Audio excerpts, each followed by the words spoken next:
All right, get ready. Fix the tits. Yeah. Perfect. All right, ready? Yeah, we're ready. Okay. We're ready, we're rolling. We're ready, we're rolling. Yeah. Continue.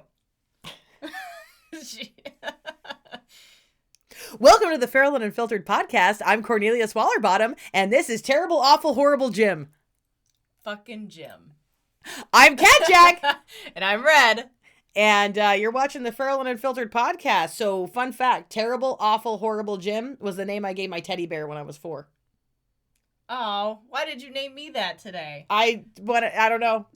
Why was he terrible? His name was Terrible, Awful, Horrible Jim, so that none of the other kids would want to take him. Oh, sweet. Bruh. Strategy. Oh. I was cunning even then. So smart. Yeah. Today's been a really interesting day of podcast feeling. Yeah, we're casting some pods. Thank you, Rob Squatch, for joining us in the live. My goodness, it's been an interesting day. So previous episode was yeah. me So just basically last dumping week. all of my my your Twilight trauma. Twilight trauma. Everything. Yeah. It was fantastic to watch you rant again and again and over. See, you guys just heard this once. I've been hearing this like the past month. It's a good episode. This is not new news to me, but not new news. But we're doing everything that we're doing also on the lives now. And so we have people that are interacting with us, that are submitting podcast topics. And we have one of our fans and personal friends, Charlie, who submitted a couple of podcast topics. And then we had accidentally co-hosted a live with somebody. You were the one that she hit it. I think Brandy also just not joined. Involved Brandy just joined the live. Hi, Brandy. Wait. Do it correctly. Time for everybody's favorite recurring segment. Hi, Brandy. God. Sorry, just ruined everything. She says, what are we talking about? You can go ahead and submit live topics right now, Brandy. Please, by all means, we do have a couple of topics, and I'm disclosing them right now, but please, we want you to chime in. We want you to chime in. So as I was going through in between episodes of shooting, I accidentally hit join somebody's live. I don't know how that happened. I ended up talking to a lovely person named Taylor from North Carolina and her boyfriend Elliot, and all these topics kind of wove together. So Charlie had a couple of suggestions. The first one is people pleasing as a trauma response. Eagerness to please. Maybe a little too eager. What? I'm not like that. You guys would tell me if I was really like that, right? People pleasing as a trauma response, which I was like, ooh, people pleasing is a trauma response, isn't it? First of all, Charlie, I'm so sad that you know that. I love you. You shouldn't know that. I'm glad that she knows it. A lot of people don't know it until it's too late. Yeah, exactly. So people pleasing is a trauma response. I think we've all been there. And how does that happen in the first place? I think is, especially with girls, I think it's way more likely to happen to women than men. That could be my own bias because all of my perspective is a woman's perspective. Mm-hmm. But most, I don't meet very men who seem like really into the whole role of people pleasing, where they feel like that has to be what they're doing to have any kind of, self-worth or anything. But when you have like a domineering parent or a parent who is constantly displeased or is always looking for, ways to take out their own frustration, in their personal and professional life in the household, you're always looking for ways to people please and to make them feel better. I've had to try and stop doing that. Yeah. Brandy growing up was our resident people pleaser. She really was. She was the one who cared about the peace. She wanted to keep the peace at all costs. She'd sacrifice her own happiness and her own priorities to try to make everybody else happy. Get it. She fucking does get it. She'd be people pleasing left and right. What do you think made you a people pleaser? Like, was it a defining moment or like a system of thought? I think it was a system of keeping myself safe because I did grow up in a household where my parents were immature, especially my dad, which I call sperm donor. He's not a dad. He's not father unit. Nope. He's nothing significant in my life anymore. But yeah, the people pleasing growing up for me, it was definitely a safety mechanism and a survival technique, which I don't know of any defining moments, but I just know that was my life. And so I'm still trying to cope with advocating for myself. I'm still trying to cope with not people pleasing all the time. And I mean, she gets it. She sees me sometimes still. I'm not slipping up, but I'm not. I'm understanding some patterns of my responses to my surroundings still. Yeah. So, yeah, I don't see it like it's not slipping up because you can't slip up. Like, you haven't done anything wrong. But Right. like if I express a minor discomfort, that you immediately feel like you have to provide the solution. yeah. You're constantly trying to solve things that are not problems, because if you're not I feel like there's a part of you that believes if you're not actively involved in improving everybody else's experience of life around you, then those people are going to turn on you in some way. Oh, I think I'm still trying to get over that. Yeah. Absolutely. And I know, like, I mean, just got out of a marriage. Yep. Where that was 14 definitely years. Yep. a large part of the not a dynamic. marriage of 14 years, but knowing the person for 14 years. Yeah, you can call it a marriage. Like, your partner for 14 years. Right. And that was definitely like a large part of the dynamic. And then you exit that situation instantaneously. There was no go bag. No idea. There was no plan. There was no bag packed. What did Rob say? Rob said, like, you left with no plan, no decision. Like, you left with a wet toothbrush is how he said it. And I was like, oh, that paints a picture. Yeah. Like, she got out of there all at once. And there's Brandy in there in the chat. You try to make everyone, to make sure everyone is comfortable. And it's so hard to stop that if you don't know where else to put your effort. Yeah. So that's absolutely a trauma response. Well, I remember you told me that if I tried hard enough, it would have worked. If being hard on yourself would have worked, it would have worked by now, I think is what I said. Yeah. That's what I said. That's what you said. If being hard on yourself was going to work, it would have worked by now. Because it's not, there's the flip side of that. There's people pleasing, where you're constantly trying to make everybody comfortable, like Brandy's talking about, right? But the flip side of that is, if all of your effort is expended on that and everybody still isn't happy, then what's that make of you? Then you perceive yourself as a failure, or you perceive yourself as less than.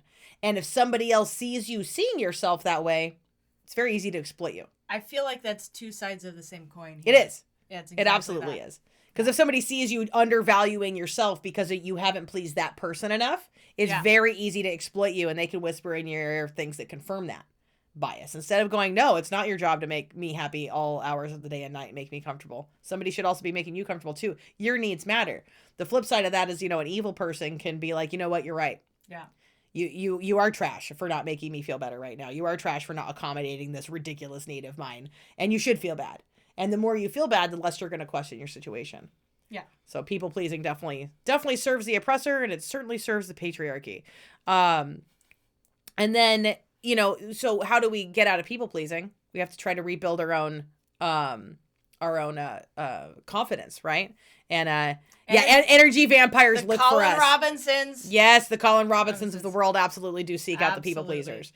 I have been in abusive relationships, but nothing really lasted super long term, and I knew that they weren't permanent situations. I haven't ever been in that pattern where it lasted for years upon years upon years, just a couple of years at most. With the one that most prominently comes to my mind when we talk about this. But the way that you get out of it is the cure for the people pleasing is self-confidence and valuing of the self, right? Yeah. And you build your own confidence, and then that person gets really insecure. The person who's benefiting from your people pleasing starts to get really insecure about your confidence and starts trying to find ways to tear it down. But then you start building your confidence. And the other topic that Charlie suggested was confidence versus ego. Where is the line? You build your own confidence so much that it becomes egocentric, I think, is the question she was posing. I'm taking some liberties here. All she wrote was confidence versus ego. Where is the line? And I don't know. That's a really hard to define. I also don't necessarily think, like, for women, society's told us we're supposed to be really humble at all times. We're never supposed to be like all high on ourselves. If you say something good about yourself, all of a sudden now you're bragging. Well, and I think ego is such a weird word because it can be defined a lot. Like, you can have toxic ego or ego. See, that's weird. What ego literally is it's the part of your brain that separates you from everybody else. It's the thing that allows you to understand that your thoughts come from you and not from somebody else. That's what ego literally is. It's a neutral thing, and it's an important thing. You do have to understand yourself as an individual before you can take responsibility for yourself and your own actions. And I know, like, I've had my ego blown I guess we're just going to go ahead and put this out there. Once ate a lot of mushrooms. I've once eaten a lot of mushrooms many times, but one time I ate so many mushrooms that I had my ego blown out. And getting your ego blown means you can't tell the difference between yourself and everything else. So I can't tell my thoughts are coming from me or coming from the sofa that I'm sitting on. Right? So that's the purpose that an ego serves. You do need to understand where your own thoughts are coming from and to view yourself as an individual and also as part of the whole. And yeah, Brandy's right. You do have to strike the right balance. But I think that when we are confident, they try to label us as difficult. Yes, absolutely. Yeah. I get labeled as difficult on a very regular basis. Usually when I'm being difficult, but also sometimes when I'm just feeling good about myself. And the criticizing a woman for having an ego is usually just a way to like kind of knock us down a peg and make us easier to manage. Right. So I think most of us could benefit from greater confidence. And while humility is useful, like everything else, in moderation. Don't be so humble that you can't give yourself a fucking high five once in a while or congratulate yourself for your own successes. Don't be so humble to where it hurts yourself. Right. Yeah, don't be so humble you're gonna let other people walk on you. If you're only made of humility and you're only made of humbleness, then you do let other people walk on you, and other people very quickly can take advantage. And as soon as you make yourself available to be taken advantage of, it's crazy how quickly somebody will show up for that role. It really is. It's like scary. It's like that. People will instantaneously, like if you open yourself up to being taken advantage of, somebody will show up with a smile on their face and everything you want to hear, ready to take advantage of that situation. And it's kind of crazy how quickly that happens. It's really sad too. Man. Yeah, it's sadder when we let them. Yeah. Right. So confidence versus ego. Where is the line? I'm gonna let you guys Brandy. decide. Oh, bye, Brandy. Oh, thank you so much for joining us. Glad you could come in and contribute. Yeah, she's always the nice best. Nice to see you. But yeah, these are some like interesting things here. You know, people pleasing is it also leaves you feeling empty. Yeah. Because you're trying to keep everybody else's cup full, but you're essentially and your like energy's already you're pouring from an empty vessel. Mm-hmm. Like, what do you do to fill your own cup? You know. So get deep thoughts today on Feral and Unfiltered. Yeah. Very deep thoughts. And then as we're getting into, you know, we're doing the lives or we're filming today and got into somebody else's live talking to Taylor from North Carolina. She's, it was her and her boyfriend, Elliot. Yeah. And I asked her for a topic and she was like, she really scratching her head trying to think of one. She goes, oh, so this is my boyfriend. We've only been together 3 months. We live together and we just tried to paint a room together upstairs and it was a disaster. Apparently it was just hell for her. Yeah, it was hell. God. She's like, he's slinging paint all over the place and we fought the entire time. And like, just like, could that be a topic? Like, has anybody had to try, like, don't paint a room with your partner? Have you guys ever had to do that? Now, first of all, we've painted many rooms in my house. And the first thing I do is kick Rob out of painting. He doesn't want to paint. I don't want him to paint. He's good at other things. That's not what he's good at. I call Red and then we paint the room together. We painted this room that we're sitting in right now. But the room you can't see because there's a green screen. Yeah, that you can't see because there's a green screen. Most of the time it's my office and I spend most of my life in here, so it matters. But yeah, most of the house that you guys have painted, I've been involved in. Yeah, the vast majority of it, absolutely, because you are good at it. Thank you. I am. But she's telling us about how this is hell. That like Elliot's in the room with her. I'm like, okay, Elliot, what was your experience of that day? He goes, I had a blast. He had no idea they were even fighting. He found out today. Yeah, it looked like he found out today that she didn't have a good time painting that room, which I thought was really funny. Oh man, this is gonna suck. Yeah. I mean, for someone who's known each other for 12 years, you'd think you would have. Yeah, they've known each other for 12 years. Now they're cohabitating. She says that their relationship started 3 months ago and they're both wearing rings. Look, people are complicated. We're good not for them. Judge. I hope they make it. They look happy. I really do. She does look happy. Yeah. She does look happy. So that was cool to like accidentally do a live invite and then end up talking to somebody for like a half hour. She gave us some really Yeah. good advice about TikTok and live and stuff. So we do participate with people on TikTok. You know, if you see us in the live, definitely talk to us. But that does bring me to a question about like home improvement projects in general. And what is it about home improvement projects that make people like that really challenge relationships? Did you know that during a remodel, you are 10 times more likely to experience a divorce? No Like, kidding. Yeah. During like we're remodeling a kitchen, you've got your kitchen taken apart, remodeling a bathroom, any major construction project in a household tends to rip marriages apart. It really challenges people when their comfort zone is when they're uncomfortable. People show you who they really are. And toward the end of your marriage, You're right. you had a bathroom The remodel. bathroom remodel. So I- would you tell the ladies and gentlemen about this situation? I'm gonna go ahead and set the scene. Okay. Go Okay. ahead. Set the scene. So they lived together at the RV park and worked in the office, which also came with a domicile. So they live and work at like you're always at work because you live where you work, right? One of those situations. They're taking care of the grounds. This place had a bathroom in it that had a clawfoot tub.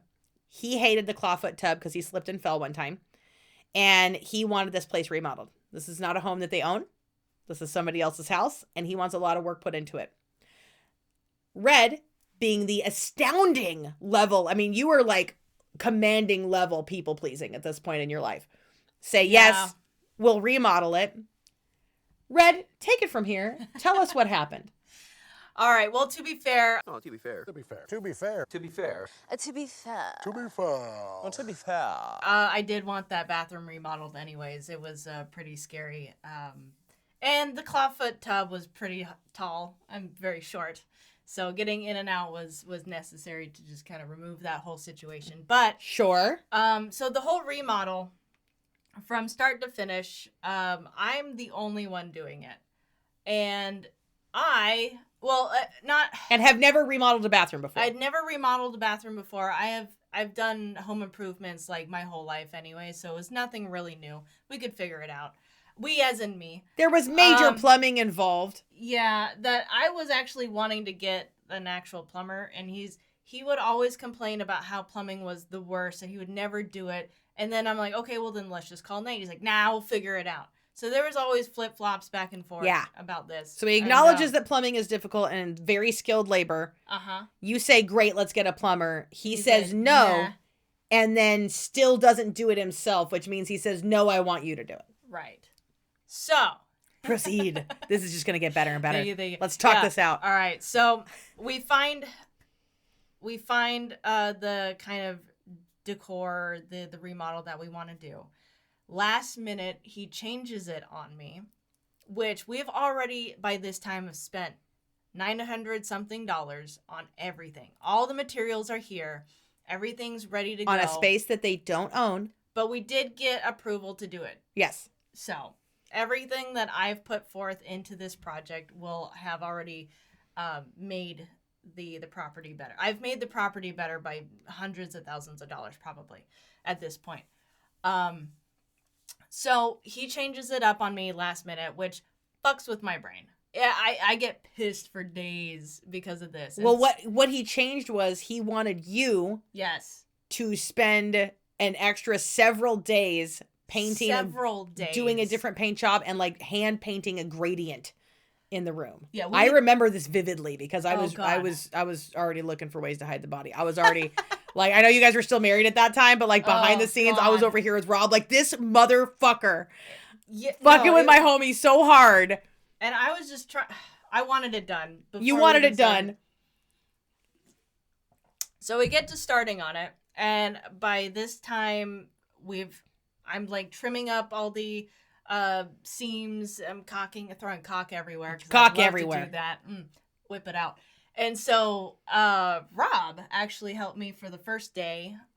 He was ready to help the whole time. The whole time. And we were talking about leveling the floor and how to do that. And he was going to teach me some things. And I was like, all for it. I was like, yeah. Rob is a handyman. He has done remodels and before. I wanted to learn from a handyman. Yeah. Because there's no losing here. Anyways, apparently, from what I was told when I was done remodeling, which took a month because...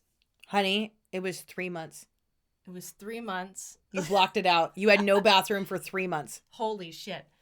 I did block that out. Yeah, it was 3 months. Okay. So this whole time, 3 months, this hurts. This hurts a lot. She didn't know I was going to bring this up today. I didn't either. I didn't. So I'm working all by myself. I find out after the 3 months that this is done, after my back gets thrown out, after everything. I've been doing this all by myself. Come to find out that my ex told Rob that I wanted to do this by myself. Yeah. And I was asking him if Rob was going to come and help. And he's like, I guess he made up some excuse, because of course he would. Oh, no, Rob's busy. Right. Rob's too busy to help. Rob asked her husband over and over, does she need help? Like, do they need help? Yeah. Come to find out, no, he said, no, I wanted to do this all by myself. Which was a lie. Total At lie. no point did she say that. No. I was actually looking forward to the help because we talked and I was excited. And so he decides this remodel needs to happen. You agree because the bathroom wasn't great. No, it wasn't great. But it was a totally serviceable bathroom with a good amount of space and light and everything. And for a house that you don't own, it was lovely. Right? Yeah. And then, so he's the impetus for the remodel. Mm-hmm. You know that if he is grumpy, that your life's going to be hell. So you agree to do the remodel. Yeah. You do the entire thing the fuck by yourself. The fuck by myself. He does barely anything until like maybe the stand for the sink at the very end. Yeah.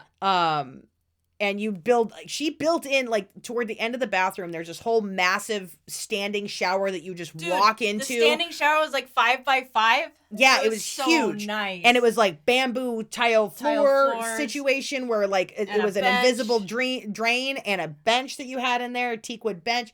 She put so much work into this. It was absolutely glorious. And it's nearly done. And he says that he doesn't like the paint and she needs to change it. Yeah. That's the guy she divorced. Is any of us sad? No.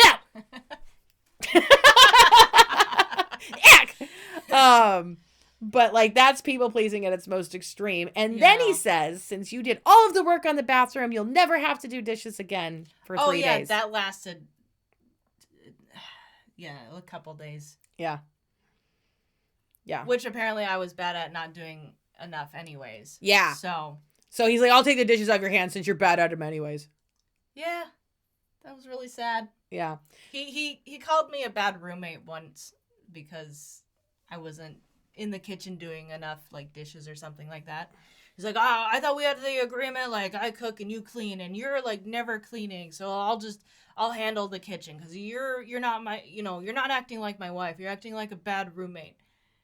And isn't this the same guy that would like, since you guys both lived and worked in the same place and you're both responsible for taking care of the park, didn't he like just go in the middle of the day and take a nap and like leave you to handle the residents all the time? Yeah, he would actively take a nap for a couple hours in the middle of the day.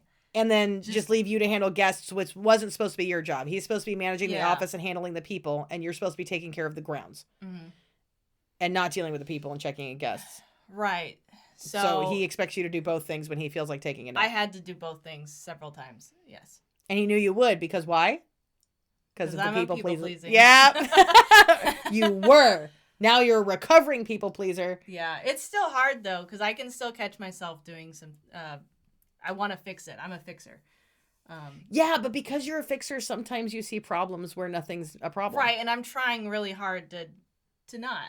Yeah. It's still difficult. Yeah, sometimes when somebody complains, you can just be like, oh, that sucks. Yeah. And then just not do anything.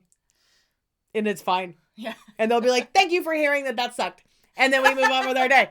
That's most of what people want. Yeah. When like, if you hear somebody bitching about something going on in their day, like, if I lose something in the house.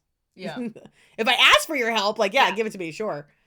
Because I'm pathetic and I need it. When it comes to finding stuff. But like, if I'm frustrated because I lost something, it doesn't mean you did something wrong. Yeah. Those aren't the same thing. No, but I was conditioned to make it feel like it was the same thing. Mm-hmm. Like. Yeah. People pleasing is insidious.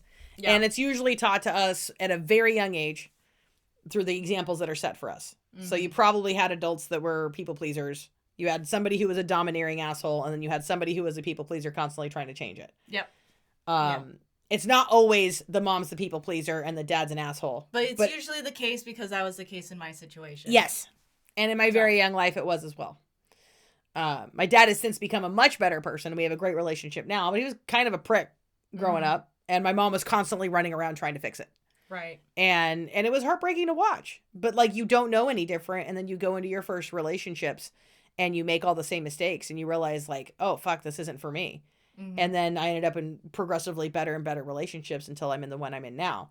Where you got hosed is you had the one relationship. Yeah. Like straight out of high school, not that far into college, meet him, becomes your first boyfriend, first partner, and then husband. Yep. Within the first 2 years. Yeah. That's a fucking mind fuck. I know. Yeah, and with I'm still recovering with him from being it. 26 years older than you, he has all of the advantages. Mm-hmm. I see your body language all locked up. Did I take us to an uncomfortable sorry. place? Don't apologize. I'm asking if I like crossed the line. No. You don't I'm have fine. to post I'm fine this. with No, I'm fine with this. Okay. But it was an interesting topic that Charlie suggested with the people pleasing, because it's like, yeah, man, I think that's not like, I think it's important to talk about this stuff. Oh, I think so too. I think it's important to talk about it and important to, coming from a recovering people pleaser, to know that confidence and ego is not the same. It's not bad either. I was always taught that ego is bad. And Yeah. confidence is fine, but be humble about it all the time. Yeah. And that was something that I saw toward the end of your marriage as well. Is like, you started working out. And you started. I did. I you look started great losing- now. You look fucking. Yeah, you do. Thank you. My girl. I'm so proud of you. You should be. She started getting up early in the morning, working out, doing her workouts, and he was like, yeah, we're gonna get in shape. And then she was like, all right, when? And he kept not helping, and he kept not taking the initiative. She's like, all right, fuck it, I'll get up in the morning, I'll work out. Yeah. Got yourself some dumbbells, and you started working out. You started getting fucking ripped and looking good and feeling good about yourself. And the better you felt about yourself, the more uncomfortable he got. Mm-hmm. And he would like put you down in front of me, where I'd be like, oh fuck, let me see your muscles. And he'd be like, oh yeah, give her a bigger head. Yeah. She should feel good about herself. She's getting up at 8 a.m. and busting her ass. And then she goes, takes care of 5 acres. Yeah. On top of like, which is already a very physically demanding job. And you're pursuing your own passions in what could be considered what free time, but you're like making the time to be who you want to be and kept feeling better about yourself. Mm-hmm. If you're doing things to better yourself and there's somebody grumbling about it, that person is a detractor. Get them out of your life as quickly as possible. If you are seeing yourself in any of the things that we are talking about today, if any of this sounds familiar to you, if you're thinking this is your life right now, yeah, and you're like, oh man, I do all that stuff right now. I have a partner who does these things to me right now. Get out. I know, easy for me to say, hard for you to do, but find a way. Because here's the thing about people that take advantage of people pleasers. By and large, they don't change. If they do change, it takes a long time, and it takes a lot of really deliberate effort on their part. They have to sincerely want to change.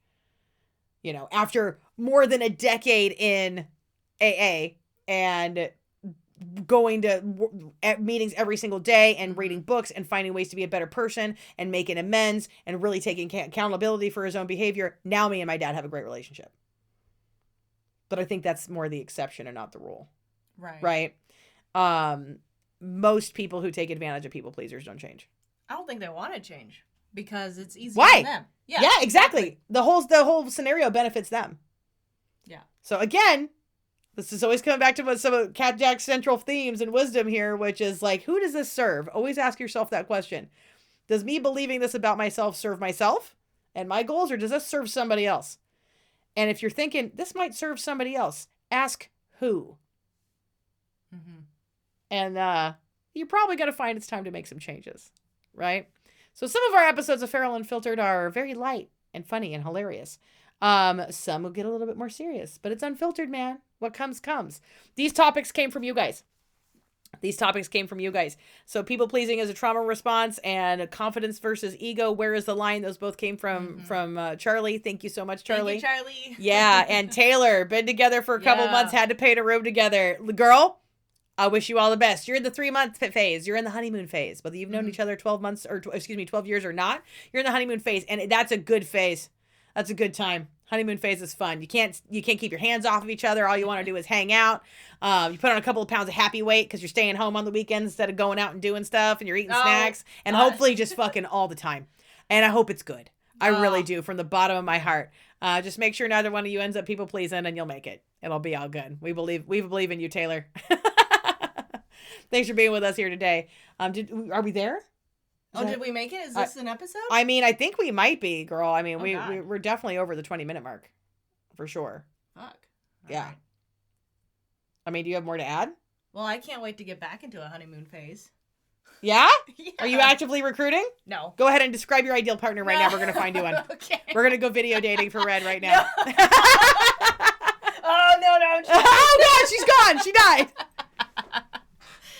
No, but I am excited to get back into it. Not get back into it. Maybe just kind of figure it out. Like, I've never... Not back into it, forward into something. Right. Yes. What she said. Yeah. Don't go back. I won't go... Oh, God. No. To that situation or any of those systems of thought or behavior that led you to it. You definitely deserve better. Oh, thanks. I definitely do. You definitely do. Fuck yeah. So- Look at me. Yeah, exactly. My God. So if there's any big, strong women in the Pacific Northwest who like little, teeny, tiny go-getters. I don't hear her arguing. She's making faces, but she's not like, she's like, yeah, but like, are there? And you'd like to visit Forks. Look, no. Hit us up. Okay, we're done. She likes long walks on the beach and craft beers. Ow. You do. Mm, In video games. video games. You know, I haven't played that in a long time. Hmm. Anyways, off topic. No, but I want to take you out on a romantic date. Not you, her. Whoever you are out there. Whoever you are. Red wants to date you up. She's going to date you so hard. Okay, we're done. That's it. Now we're calling it. Now we're calling it. This is like the last Lord of the Rings movie that ended like 5 times, and you're like, when is it over? It had like 6 endings every time. We're like waiting for the credits. This is that episode. Is it really over though? Yeah. She is gonna date you so hard. You are romantic as fuck. I am. I like being romantic. You are. So we'll leave it at that. Red is romantic as fuck. Don't be a people pleaser because you deserve better. Yeah. Keep an eye out for people taking advantage of people pleasers. Mm-hmm. It's okay to be confident, and it's also okay to have a little bit of ego, so long as you don't abuse other people with it. And Taylor and Elliot, we're rooting for you, kids. Rooting for you guys. and yeah, come to Forks, hot lesbians out there, and come date Red. Alrighty, this has been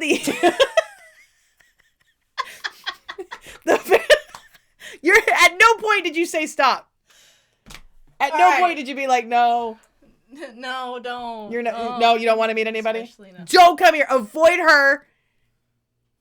You don't see how sad you just got. Okay, we're done. You've been watching Feral and Unfiltered. I'm Ken Jack. I'm Red. And we'll see you next time. And next time we'll be unpacking a date, maybe.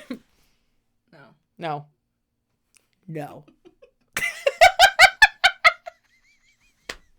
Okay, done. Podcast. This one was weird.